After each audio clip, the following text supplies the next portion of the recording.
बच्चों नमस्ते। आज हम राज्य की सरकार भाग 1 के बारे में पढ़ेंगे। इसके पहले हमने पढ़ा था सरकार किसे कहते हैं, सरकार के बारे में पढ़ा था।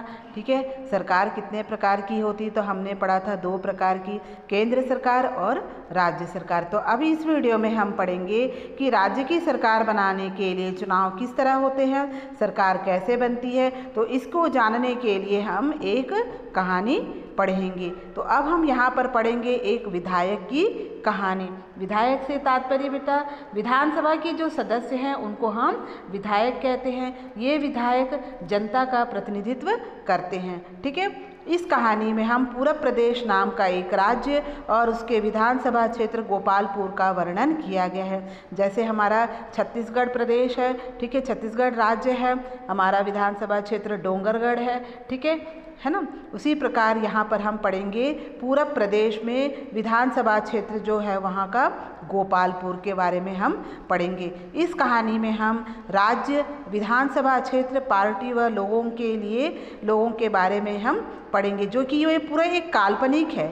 ठीक है, एक कल्पना के द्वारा किया गया है। और विधायक चुनने का तरीका व चुनाव संबंधी जो नियम है इसमें जो भी वह वास्तविक रूप में है। तो पूरब प्रदेश में कुल 70 विधानसभा क्षेत्र है। तो विधानसभा से तात्पर्य क्या है, यह एक ऐसा स्थान है जहां सभी विधायक यानी सत्ताधारी दल और विरोधी दल जो हैं वो विषयों पर चर्चा करने के लिए एकत्रित होते हैं। ठीक है, भारत के हर राज्य में एक विधानसभा है।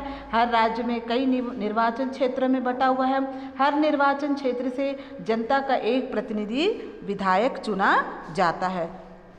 इस चुनाव में कई राजनीतिक दलों ने भाग लिया था। गोपालपुर जो क्षेत्र था वहाँ पर कई राजनीतिक दलों ने भाग लिया।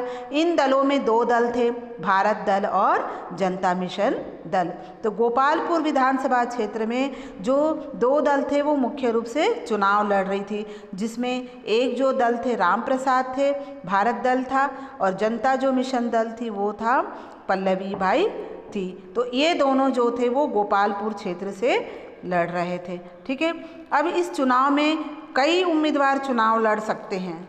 हम चुनाव में कई उम्मीदवार लड़ सकते। तो उम्मीदवार किसको बोलते हैं, जो चुनाव लड़ा जाता है, जिनको मत मिलते हैं, जिनको वोट दिया जाता है, वो उम्मीदवार कहलाता है। तो आपको यह मालूम होगा कि वोट जो चुनाव में जो खड़ा होता है उसे हमको कैसे चुनना चाहिए, किसे नहीं चुनना चाहिए। तो इस कहानी के माध्यम से हम इसको पढ़ेंगे। तो सबसे पहले हम यहाँ पे गोपालपुर में चुनाव प्रचार यानी यहाँ पे 2 दल खड़े हुए थे, राम प्रसाद और पल्लवी बाई, ये 2 दल खड़े थे, भारत दल और जनता मिशन से खड़े थे। तो इन लोगों ने अपना चुनाव प्रचार किस प्रकार किया। ठीक है, ये देखिए यहाँ पे उनका एक चुनाव प्रचार है। आपको भी मालूम है आपके घर के आसपास जैसे पार्षद का भी चुनाव होता है तो वे अपना प्रचार प्रसार करते हैं। ठीक है, तो वो किस प्रकार प्रचार और प्रसार करते हैं तो इसको हम देखेंगे। जैसे गोपालपुर में जब चुनाव प्रचार शुरू हुआ था तो उस समय 10-15 दिन 20 दिन पहले ही लोग जीप, मोटर साइकिल में लाउड स्पीकर के द्वारा, आम सभाओं के द्वारा वे अपना प्रचार और प्रसार करते हैं।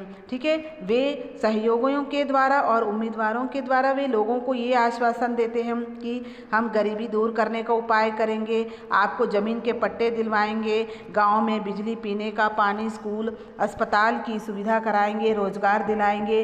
ऐसे वो अलग अलग पोस्टर बनाकर आपको आश्वासन देते हैं कि आप हमें जिताइए और आपके लिए हम बहुत से अच्छे कार्य करेंगे आपके लिए। तो इस प्रकार ये लोग अपना चुनाव प्रचार करते हैं। तो यहाँ पर मैं आपको एक छोटा सा गृह कार्य दे रही हूँ बेटा। यदि मान लीजिए आप अपने वार्ड के पार्षद के लिए अगर आप चुनाव लड़ना चाहते हैं और आपने खड़े हुए तो किस प्रकार आप अपना चुनाव प्रचार करेंगे, इसको आप अपने कॉपी में गृह कार्य लिखकर मुझे भेजें। धन्यवाद।